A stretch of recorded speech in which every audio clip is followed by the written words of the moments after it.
قرائت شاهاثر علامه باباجان غفورов تاجیکان. تاریخ قدیمترین قدیم، عصر میانه و دوره نو. گفتار 44.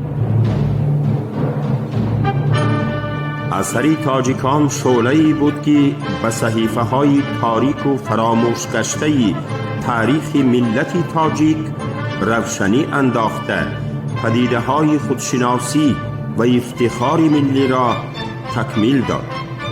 پرزیدنت جمهوری تاجیکستان امام علی رحمان.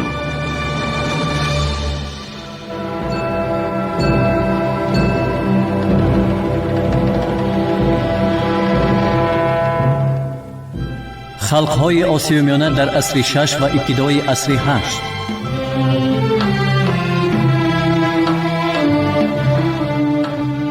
در رفت حفریات معلوم شد که حجت‌ها شماره آنها از 80 گذشت و از جمله آنها 74 تاش سوختی بای زراعت یافت شد.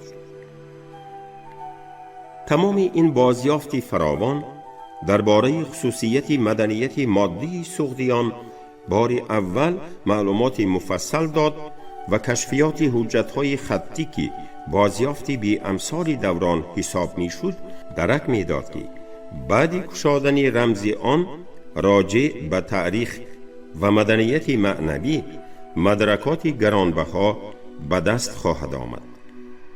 به شرافت مهنت پرمشقت و شدید فریمن کشادن رمز دستخطهای سوختی آغاز یافت و این کار را شاگردان وی بگلیوبوف، لیفچیتس، سمیرنوو انجام دادند. متنهای عربی را کرچکوفسکی و کرچکوفسکیا خوانده شرح دادند. تدقیق این متریال ها امکان داد که سنه بنیاد قلعه موغ و دوره استحصال اشیای آن انیق معین کرده شود. راهنما یک حجت عربی شد که در متن آن کرچکوفسکیا و کرچکوفسکی زود نام دیوستی را خواندند. سوختیان او را دیوشتیچ، دیوشتک می گفتند و این نام در مأخذهای راجع به آسیای میانه را اصطلاح کردن عربها ذکر شده است. کرچکوفسکی بعد 10 سال این کشفیات در کتابش ند عربسکیمی روکاپیسیمی در سری دستنویس‌های عربی تفصیلات واقعه را خیلی عمیق و دقیق و با آب و رنگ تصویر کرده است. در خاتمه وی گفته است: در حقیقت نام دیوشتیچ مفتاح تمامی کارگردی، یعنی نه فقط خط عربی را فهمانده داد بلکه برای تدقیق حجت‌های سوختی زمینه مستحکم فراهم آورد. دیوشتک حاکم سوختیان بوده است و محض باقیمانده های ارخیوی وی در قلعه موغ به دست اکسپدیسیا افتاده است.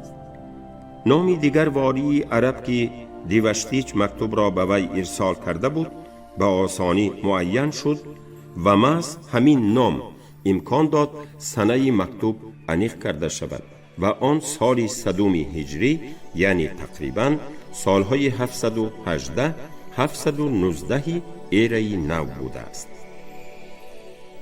الاکای فوریه سال 1934 در لینینگراد در مجلس اکادمی فنها که با اکسپدیسیه قلعه موغ بخشیده شده بود، نتیجه آن از جمله اولین کوشش کشادن رمز دستنویس‌های سوختی و خواندن حجت‌های عربی عرض کرده شد. کرچکوفسکی خیلی درست گفته است که این تنتنه بود. تنتنه اکسپدیسیه بود که علم را با معلومات بی سابقه غنی کرد. این تنتنه علم بود که قدرت خود را روشن نشان داد و در پیش نظر همه دانش ما را به زینه بلندتری برآورد.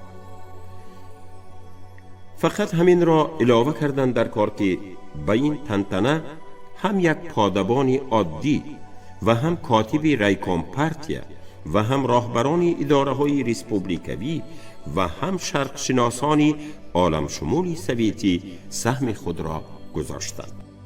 همه این دقت عالمان را به حوزه بالا آب زرافشان کشید.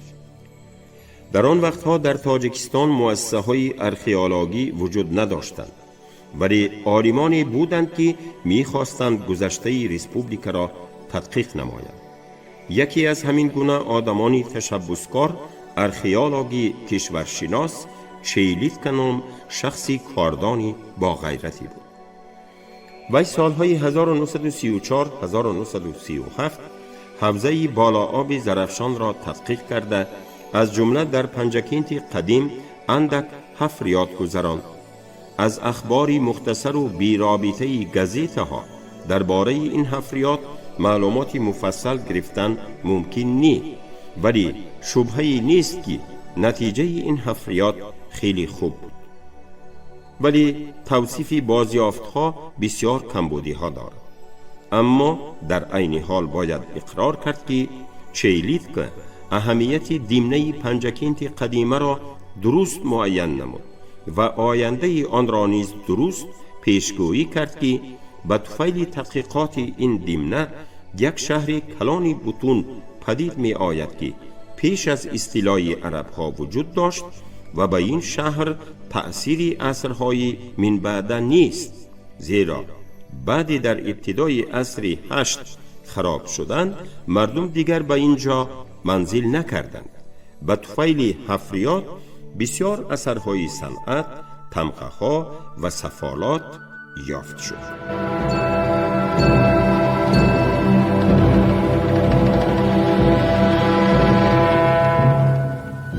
خلق‌های آسیای میانه در عصر 6 و ابتدای عصر 8.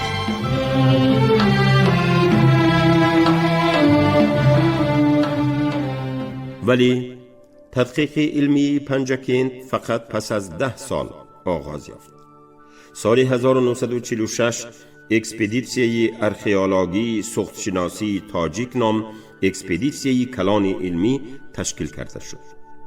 در کار اکسپدیسیه 3 مؤسسه، انستیتوت تاریخ مدنیت مادی اکادمی فنهای SSSR، فیلیال تاجیکستانی اکادمی فنهای SSSR و ارمیتاژ دولتی شرکت داشتند. اعضا کارسپاندنت اکادمی فنهای SSSR، زبردستترین شرقشناس و ارخئولوژ سویتی شاگرد برتلد یاکوبوفسکی راهبری اکسپدیسیه تعیین کرده شد. وی سال 1946 با یک گروه عالمان به پنجکینت آمد.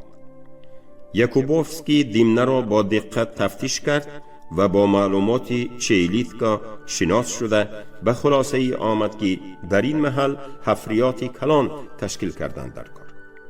وی همین نکته را در نظر داشت که پنجکینت قدیم در زمان اسلام وجود نداشت. یاکوبوفسکی میخواست معلومات جمع کند که آن امکان دهد درباره شهرهای تا استیلای عرب وجود داشته عقیده بیان کرده شود. وی مسئله تدقیق پنجکینت قدیم را از گوشه و کنار و تنگکوچه های سربسته کشورشناسی بیرون برآورده به شاهراه علمی سویتی هدایت نمود. تا واپسین دمی خود سال 1953 یاکوبوفسکی راهبری حفریات پنجکینت بود. بعد سری وی به حفریات دیاکنف راهبر شد. وفاتش سال 1954. از سال 1954 راهبری حفریات بیلینیتسکی می باشد. خرابه های پنجکینت قدیم 60 کیلومتر شرقتر سمرقند در کنار پنجکینت امروزه جای گرفته است. در همین جا در ساحل بلند زرافشان دیمنه واقع است. پیش از حفریات اینجا زمین‌های للمی بود و در وسعت میدان لب دریا طرحی بزور عیان دیوار قلعه و برج‌های آن به نظر می رسید. اگر کس به بالای یکی از این خرابه‌های برج‌ها برآید، سطح خود دیمنه را می دید که آن میدانی بود پر از تپه و دنگی و دنگیچه‌های گوناگون ساخت و گوناگون شکل. این میدان خودی شهر بود که ثانی‌تر به آن اصطلاح شهرستان را نسبت دادند. وسعت شهرستان 19 گیکتر و مسافه گرداگیردش 1750 متر است. دیوار شهرستان فقط در شمال و شرق راست است. در جنوب و غرب باشد به پستی و بلندی محل ماست شده، کج و کلیب و پست و بلند می باشد. در طرف غربی شهرستان باششگاهی حاکم ارک جای دارد که زمانی با دیوارهای قلعه یک استحکام تام را تشکیل می داد. ارک در بالای تپه 30 متر واقع بوده از شهرستان با سایه جدا است. در طرف شرقی و جنوب و شرقی شهرستان حوله های نزد شهری جای داشت که آن گویا ابتدای رباطهای شهرهای دوره مترقی عصرهای میانه بود. در جنوب شهرستان چند تپه‌چه ها هست. بعد حفریات معلوم شد که آنها ناوس‌های زردشتی بودند. پس قبرستان هم در همین جا بوده است. شهرستان کوچه های بسیار دارد. بری کوچه های شهر 3-5 متر بوده. آنها گاه متوازی می روند و گاه به هم پیوسته می شوند. در دو طرف کوچه محله های سرشمار، دکان و استخانه های بسیار جای داشت. مثلا در یکی از کوچه هایی که شرطاً رقم 3 نامیده شد و به طور 100 متر مفصل تدقیق گردید، در یک طرفش محله های 8 و 6 و در طرف دیگرش محله های 3, 20, 7 و 16 یافت شد که هر یکی از 10 حوری ها و زیاده از 100 بیناها عبارت است.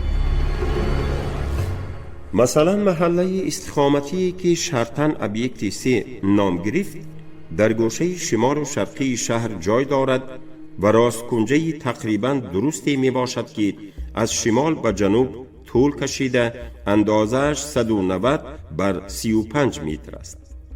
طرف غربی محله در طول 100 متر به شکل دیواری یک لخت است که 5 دروازه و یک ایوان دارد، ولی همین که به جنوب تاب خورد شکلش دیگر می شود.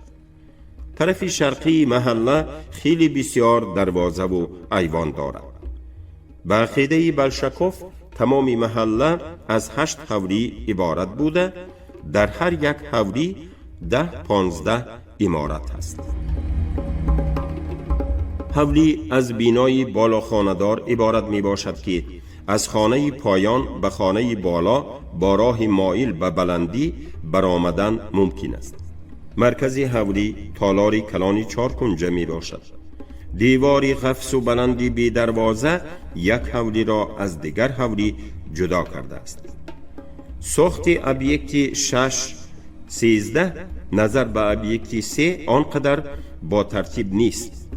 بیناهای این حولی به دیوار قلعه پیوست بوده. در گردش های آن جای های خالی مانده است که مثل روی دریچه ها می باشد. ستویسکی در اینجا بسیار حولی ها را معین نموده است که آشیانه یکمی آنها از 4 تا 10 خانه دارد. در یک چند از این حولی ها تالاری کلان تشریفات هست که به آن دالانی شیروانی سقف می برد. غیر از این چند خانه های علاوگی دارد و برای به آشیانه دویم برآمدن برآمدگاهی مایل زینه مانند ساخته شده است. همه این حولی ها به حولی ابیکت 3 مانندی دارد. و رانینه معین کرده است که عمارت هر یک حولی به 2 تقسیم می شود: به خانه تشریفات و خانه استقامتی. حولی های بایتر دروازه خانه داشتند که به نمود ایوان ساخته شده بود. خانه های پایان عادتاً شیروانی سقف و شیفت آنها خیلی بلند بود تا 5 متر و تک تک دیوار برای خفت و خواب صوفه ها ساخته شده بود. خانه های پایان اندک تاریکتر و سلقینتر و خانه های بالا روشنتر و سبکتر ساخته می شد و احتمال خانه های تابستانی بودند و به آن به واسطه برآمدگاهی مائل یا بازینه به بلندی برآمدن ممکن بود. چطوری در بالا هم قید کردیم، مرکزی این حولی ها تالاری کلانی 4 کنجه‌ای می باشد. اندازه آنها به حساب میانه 50-80 متر کوادراتی. گرداگردی درون تالار صوفه داشت و صوفه روبروی دری درآمد بلند و برجسته بود. شیفت تالار از چوبی مقرری بوده به 4 ستون تکیه می کرد و در میانجا روزن داشت. سراسر دیوارهای تالار را پر از نقش و نگار و تنه ستونها را کندکاری می کردند. هیکل‌های چوبین هم در این تالارها می ایستادند. هر یک این گونه حولی با ششگاهی اشرافی می باشد که برای استقامت خود صاحب حولی و اهل خانواده وی خانه های زیادی داشت. برای خدمتگاران و انبار و آشخانه و غیره نیز خانه ها بودند. بعضا آنها را از خانه های اساسی جدا می ساختند و این چنین تالار تشریفات بود که آن وظیفه مهمانخانه حولی بای عصرهای 19 و اولی 20 تاجیک را اجرا می کرد. در قطار این گونه حولی های کلان در محله ها حولی هایی بودند که تالاری تشریفات نداشتند. خیلی خاکسارانه و حتی فقیرانه بودند و ظاهراً در این حولی ها شهریان قطاری زندگی می کردند.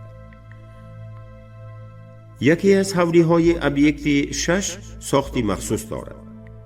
در این حولی 4 تالار تشریفات هست، از جمله تالار راستکنجه تشریفات که اندازش 12.7 بر 7.9 متر می باشد. در این تالار 100 قال یافت شد. در بین رسمهای روی دیوار لوح نردبازی هم کشیده شده است. ورانی نمی گوید که این تالاری مخصوصی بازی بود، ولی این گپی او را اثبات کردن ممکن نباشد. هم به هر حال جای شبهه نیست که این حولی جماعتی بود. ساخت حولی ها بی تغییر نمی ماند. آنها را وسیع می کردند، بارها از نو می ساختند.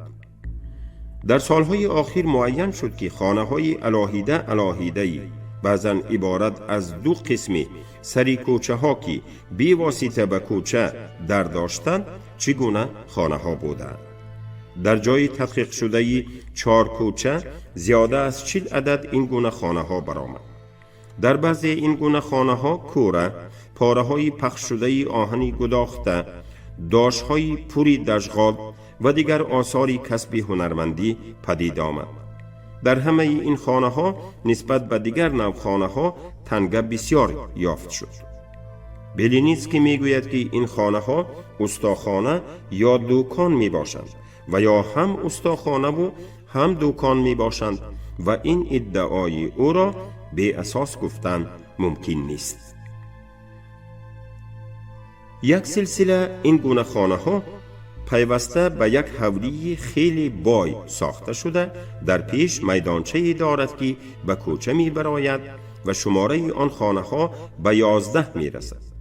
پیش تمام این 11 خانه یک ایوان داشت. بازار جای ها در قد کوچه های شهر واقع بودند. چنانچه در دوره مترقی عصرهای میانه چنین بود. در آن دوره ها نیز بازار هم جای استحصال بود و هم جای خرید و فروش. به قول بلینیتسکی حفریات سالهای آخر تصورات پیشینه را راجع به ترتیب کوچه های شهر به کلی دیگر کرد.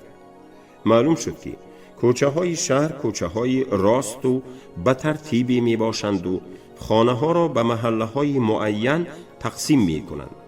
بیشک میدان ها نیز بودند و اندازه های گوناگون داشتند.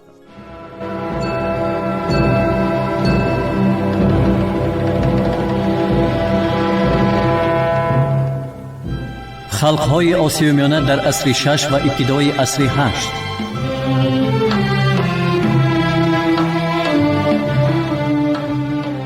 در قسم شمالی دیمنه پستخمی کلانی هست که زمان میدان بود. در غرب این میدان 2 تپه کلانی هست که زمان 2 عمارت جماعتی به هم پیوسته بود و عادتاً الحال آنها را معبد می گویند. معبد جنوبی رقم 1 و معبد شمالی رقم 2. معبدها هم از دو قسم عبارت: خودی بینای معبد و حولی معبد که چند عمارت‌های استقامتی و خواجگی را در بر می‌گرفت. گفتند در کار که معبد رقم 2 در مابین حولی جایگیر شده است و 4 طرف آن را خانه‌های گوناگون پیچانیده گرفتند. طول حولی از شرق به غرب 75-80 متر و از شمال به جنوب 60 متر. معبد رقم 1 باشد در یک کنج حولی ایستاده است و فقط یک طرفش رو به حولی می باشد. معبد در بالای ته‌کرسی بلند ساخته شده نسبت به حولی بالاتر است.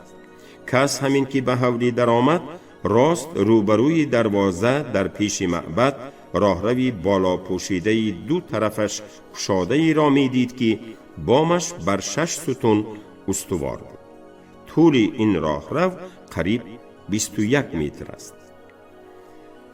در آخر این راهرو ایوانی 4 ستونه 4 کنجه رو به حولی یعنی رو به شرق ساخته شده بود.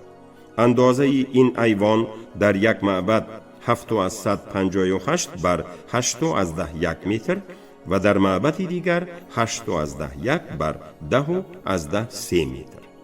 از این ایوان با عبادتگاهی در آمدن ممکن که اندک درونتر واقع است و طرحش 4 کنجه می باشد. از دو طرف و در قفای معبد راهروی بالا پوشیده ستونداری دو طرفش گشاده واقع بود که با همین گونه راهروی پیش معبد پیوست می شد. دیواری تالارهای مرکزی 4 ستوندار و دیواری ایوانها پر از رسم و صورت می باشند و از افتکار زمانی در اینجا هیکل‌های گیلی هم بوده اند. دروازه خانه معبد رقم 2 با نقش گیلی زینت داده شده بود. بیلینیتسکی اثبات کرد که یک قسم این نقش و نگار اهمیت مراسمی داشت و اینچنین تاریخ این عمارت‌ها را معین نمود. این عمارت‌ها الحال خراب شده باشند هم حالا هم صلابت آنها کس را زیر می‌کند. معمار نیت معینی داشته است و با مهارت تمام این نیت خود را به عمل برآورده است. از راهروی قطار ستونی بالا پوشیده دو طرفش گشاده میدان بینای مرکزی معبد خیلی با شکوه می نماید. معبد در بالای ته‌کرسی بلند بالاتر از همه و در میانجای حولی جای داشت و برآمدگاهی مایلی زینه‌مانندی وسیع و با شوکت خود، قطاری ستونهای موزون و نازک خود و تالارهای مزین و مقرنسی خود را با غروری تمام جلوه می‌داد.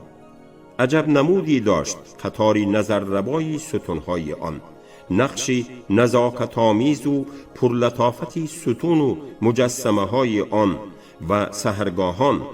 وقتی انواری زرینی آفتاب به درون ایوانها فرو می‌ریخت، نقش و نگاری آن به تابیشی رنگین کمان پرتو می‌افکند. همه این حفریات قبط بالایی شهرستان را آشکار نمود که به عصرهای 7-8 نسبت دارد. این دوره اوج ترقیات شهر بود و آن را اصطلاح عربها قطع نمود. در بعضی جایهای شهر آثار سوختاری عظیمی می نماید که احتمال سال 722 پیش از میلاد و یا خود اندک ثانی تر تا سالهای 738-39 به وقوع آمده است. تقریباً سالهای 738-740 شهر باز برقرار می گردد. ولی بعدتر در سالهای 70 عصر 8 احتمال به مناسبت شورش مقنع عربها پنجکینت را باز خراب کردند و این دفعه از زندگی در شهرستان و رباط دیگر احیا نیافت. در بعضی قطعه های شهر شبکه های پایانتر هم تدقیق کرده شد و معلوم گردید که هم ارگ و هم شهرستانی دیوار پیچ هنوز در عصر 5 و ابتدای عصر 6 پیدا شده بوده است. محض در همین دوره شهر ترقی می کرد و تشکل می یافت. پنجکینت شهری حقیقی بود. تمامی وسعت آن پر از عمارت‌های دو و سه آشیانه بود که آنها محله‌های کلان را تشکیل می دادند و به همدیگر زیچ جای گرفته بودند. وقتی حفریات در دو طرف کوچه های تنگ دکان های سیرشماری سوداگران و کاسبان یافت شد که به مسافه کلان طول کشیدند. الحال زیاده از 100 عمارت های سیرخانه پنجکینتی های قدیم کشف گردیدند. قریب 3/1 این عمارت ها، یعنی نه فقط خانه اعیان و اشراف بلکه قریب همه خانه های شهریان دارا تالارهای باشکوهی دارند که با نقش و نگار مجسمه ها زینت یافتند. به طفیل حفریات معلوم شد که در پنجکینت قدیم صنعت منومنتری نهایت معمول بوده است، حالان که این عقیده به گوشه خیال کسی نمی آمد. نه فقط معبدها، نه فقط قصر شاه، بلکه دهها خانه های اهالی عادی شهر آنقدر آثاری رسامی و هیکل تراشی داشتند که هر یکی آنها را موزه صنعت گوییم هم خطا نمی شود. در عین وقت با حفریات دیگر قسم های شهر تریناشکین به کافتوکاوی ارک سر کرد. سالهای آخر در این قطعه حفریات ارخیولوژی جوان اسحاقف با موفقیت کار می کند. آنها مقرر کردند که ارک عبارت از برج مرکزی که به میدانچه پیش ارک پیوسته می باشد و این چنین چند عمارت پایانی دارد که رو به شهرستان ساخته شدند. محض در همین جا یک چند عمارت‌های کلان تشریفاتی از جمله تالارهای بزرگ یافت شدند که صوفه‌های بسیار دارند. میانجای عمارت تالاری عظیمی است که 10 بر 12.5 متر نشیمنگاهی چقوری دارد. این چنین شکسته پاره‌های چوبی ته کرسی تخت هم یافت شد. دیوار تمامی خانه‌ها پر از رسم و صورت‌های عالی جناب می باشد، ولی آنها از سوختار سخت ضرر دیدند. از احتمال دور نیست که این خرابه‌های قصری دیوشتیز باشد. شما گفتاری 44 رو از کتاب علامه باباجان غفورов تاجیکان شنیدید. عبدالرشید خوجمقولов خوند. کارگردان شیرالی نفزلی.